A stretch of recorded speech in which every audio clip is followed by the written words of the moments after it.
1 Sundowns, 0 Polokwane City. Now, before I even get into the game, I think Miguel Cardoso is feeling the pressure. The pressure is onto him so much, and you could see that in terms of how he fielded his players. You could see that there's evidence of him panicking. Now, if you look at the fact that he played with the Diamond, you Ayende, Mkwena, Adams, Nozwan, that Diamond.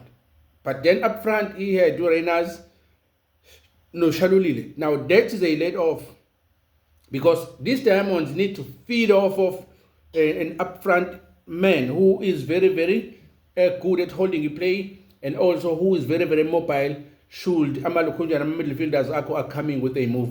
But if you have Urenas Noshawile both playing at the same time, now Utabadla Leganjan, because these two strikers are a little bit stagnant.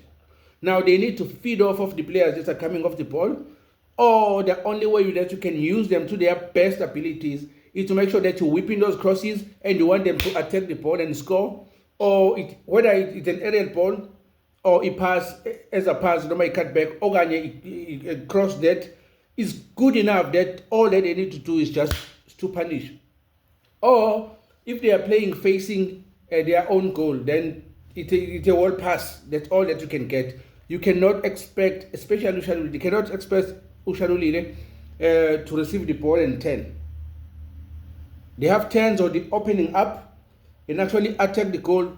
I think you are asking too much from them if you want them to play that kind of a game. I think in Shai Lapi game, he needed someone who has a little bit of a dynamic to make sure that he complements Uzwane moving forward. And also when about Ian joining in or Adams or Mkwena, then if fluidity moving forward was going to be proper.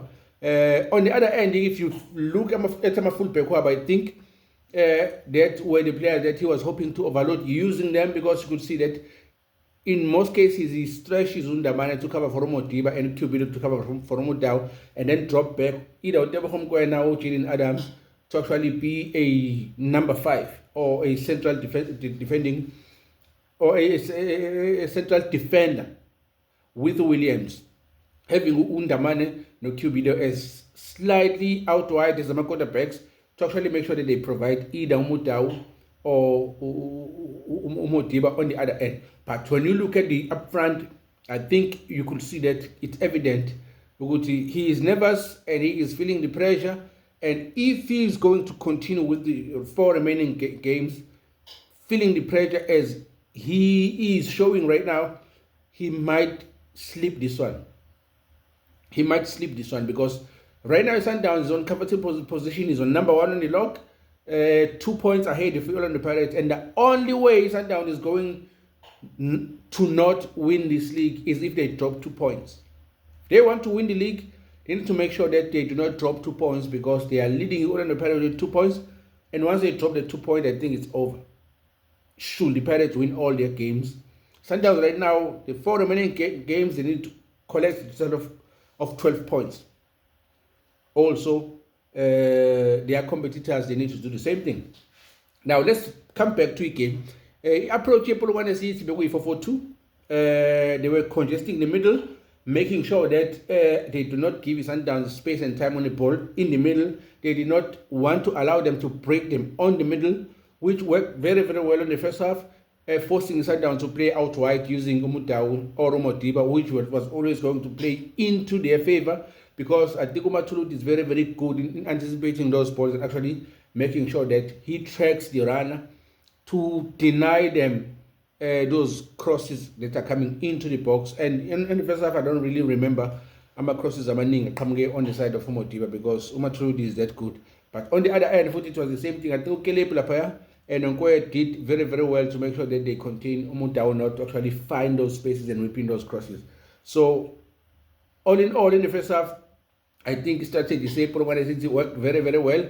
Probably the fact that they were Sundowns played to Shalulile no Reyners at the same time, I think that also played into their favor. It made everything easy for them because in terms of mobility, I think they are a little bit stagnant. And looking at the fact that they are not regular players with Sundowns, I think that also played in the favor of Polokwane City if you look at the first half on how the game went on the first half.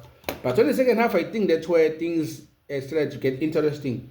My first changes in the way Polokwane City bringing in Daniels for Chabalala, and then Sundowns brought in Motiba for Shadulile, brought Matthews for Uzwane. I think on Matthews they were looking for immobility and speed up front. I think that's all that they were looking for, because that's all that he provided them with since he came in from the 62nd minute. And Motiba, he had an instant impact. He was on the right position, and then he put it again and he laid it off for Ayende, and then Ayende punished Sundowns, went to the corner, celebrated, and that's the goal. Sundowns are winning. So that's instant impact from the bench. And I think from my changes, I think they were spot on. That's when I saw Sundowns beginning to come out of their shell and actually played like a Sundowns that I know. So from that, and then they also brought in Unsabeleng for Urenas, and then Ulunga for Motiba later on. But in terms of bringing in Motiba, I think he was now a point of reference up front, and then Matthews and Unsabeleng were the players that were actually going to try and be creative moving forward. So I think that's actually what was Sundowns' approach was supposed to be, but it wasn't beginning of the game. I am hoping that on the return leg, because I think on Saturday they are also playing a return leg, if not Sunday, if I'm not mistaken, it's Saturday or Sunday. There's a return leg of Polokwane City is going to Loftus.